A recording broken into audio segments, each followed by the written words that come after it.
सतत डोकं दुखतंय, थकवा जाणवतोय, लघवी कमी होतीये, लघवी पिवळी होतीये, तर ही डिहायड्रेशनची लक्षणं असू शकतात. शरीरातील क्षार आणि पाणी कमी झालं की डिहायड्रेशनची समस्या उद्भवते. काही घरगुती उपाय सांगते. 1 ग्लास पाण्यात चिमूटभर सैंधव मीठ आणि 1 चमचा साखर घालून घ्या. हे नैसर्गिक ORS म्हणून काम करेल. यानं डिहायड्रेशन कमी व्हायला मदत होईल.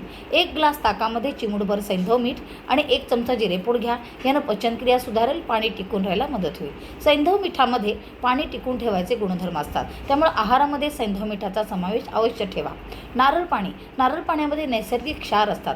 रोज 1 दिवसाला नारळ पाणी अवश्य घ्या. 1 चमचा जिरे 1 ग्लास पाण्यात उकळून घ्या. याने पचनक्रिया सुधारेल आणि पाणी टिकून राहायला मदत होईल. तहान कमी व्हायला मदत होईल. आहारामध्ये कलिंगड, संत्री, मोसंबी या फळांचा अवश्य वापर ठेवा. कोल्ड्रिंक्स टाळा. रात्री जागरण टाळा. फार गोड पदार्थ खाऊ नका. दिवसाला 2.5 ते 3 लिटर पाणी अवश्य घेतलं पाहिजे. कोणाला किती प्रमाणात पाणी घेतलं पाहिजे याचा व्हिडिओ मी पुढच्या माहितीमध्ये देणार आहे. नक्की फॉलो करा. धन्यवाद.